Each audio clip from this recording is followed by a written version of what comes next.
All right, ladies and gentlemen, Jason Hetland here with ForTheRide.com and the Rodeo Roundup with GAC commentator Butch Knowles. Butch, thanks for stopping time on round number 9 of a fantastic finals so far. You know, it's been something. It never seems to let you down, and every time you think you've seen it all here, you just come back the next year and something new comes up. There's been a lot of crazy stuff going on in the week. It's been real exciting. You know, and we talked about it last night when we chatted a little bit.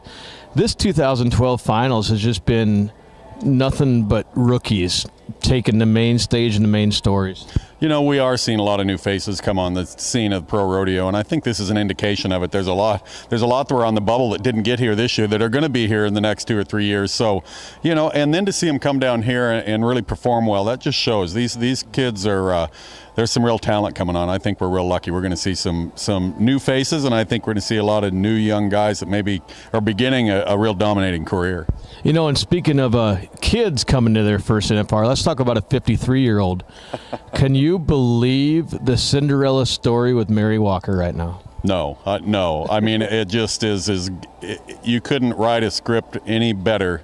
You couldn't do it in Hollywood and make up anything and have it any better than what's happening right now for Mary Walker and Byron Walker. You know, I mean, you can't overlook the whole tragedy of losing their son. That's a hole that'll never be able to be sealed up. But to go on and have the success and come back off that injury and then end up here with a great chance just to walk out here with a world championship buckle, that's just the greatest story ever. And a 2013 Dodge Ram pickup truck. yeah, the Top Gun award too. So Mary Walker, and she's deserving. You know, there isn't a soul here or anywhere else that isn't rooting for Mary Walker. You know, and let's talk about another gal in the barrel racing. You know, multi-time world champ Sherry Cervi had a really scary incident a couple rounds ago inside the Thomas Mack. Do you have any updates on that for us? Well, you know, Stingray fell on the second barrel. You're talking about Sherry Cervi, 3-time world champion, and she did bruise her calf. I know she has a very bruised calf, but Stingray's fine. In fact, she came back in round number 8 and ran Stingray again, and everything looks great. You can see Stingray though just taking it a little easier. You know, that's the you know, these horses aren't stupid. They're smart animals and they're great animals. But Stingray was just kind of feeling her way back through the pattern, and we'll see what Sherry does tonight. But they're both back. They're both okay. Sherry's a little sore, but that's okay. I'm glad that no harm done there.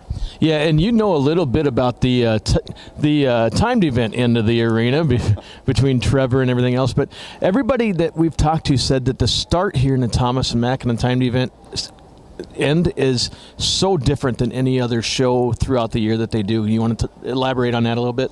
Well, when you walk into this arena, it's a short arena. It's like 40 paces long, so that's about 120 feet. It's roughly more than that, but in other words, it's little.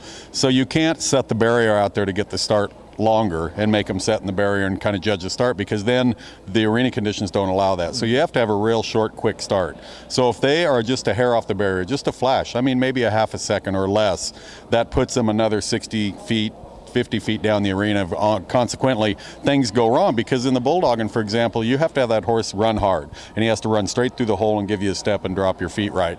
Well, as you get closer to those bucket chutes in the other end of the arena, he sees that fence coming. So it really makes it hard for even these great horses to finish that run. So it creates some problems. So these guys, you know, even though like Les Sepperson, for example, he's really setting great in the average, you know, everybody's thinking, well, just play it safe, you know, play it safe, don't break the barrier, spot one out there.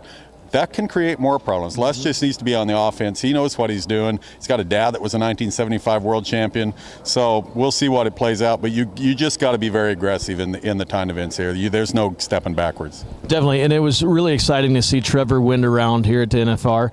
And he proudly wears that Patriot patch on his shirt and donates part of the proceeds. Kind of elaborate on what that means to him, what that means to you to be able to do that for our men and women in the military. Well, Trevor is involved with the American Legion. The American Legion have a program where they help the wounded warriors. And so Trevor picked that up, and of course his dad, my brother Jeff, was a Vietnam veteran, and so Trevor has a real feel for what it's like. And he wanted to do something, you know, he wanted to come here. He thought if he's going to just step up and do something good, he's going to do it for a good cause. And of course, the Wounded Warrior program, I don't care which program it is, it's great. But the nice thing about Trevor's program through the American Legion is if you or I donate any money towards it, 100% of it goes directly to the Wounded Warriors. There's no fee, to office fee or anything else, you know, that maybe a lot of them take 50-60% out of it and the rest goes.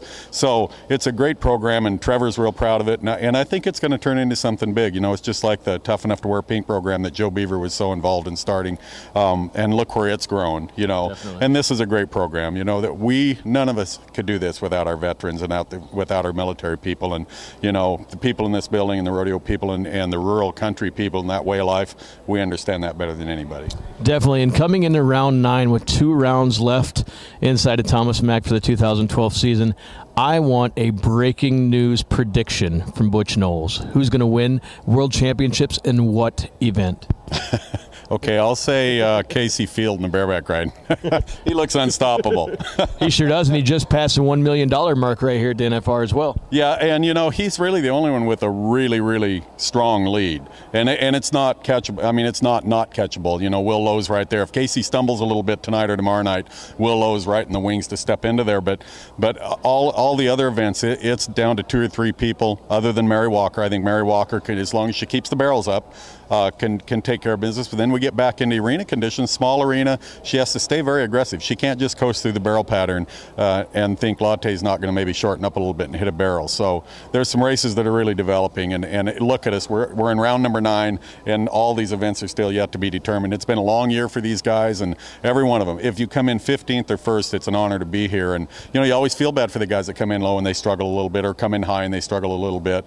But any way you look at it, we're coming into the last 2 rounds of their whole rodeo season to determine a championship. It's cool. Yeah, it's so close, and so many events here coming in the last 2 nights, like you said. Ladies and gentlemen, Jason Hetland with ForTheRide.com and a Rodeo Roundup with legend commentator Butch Knowles.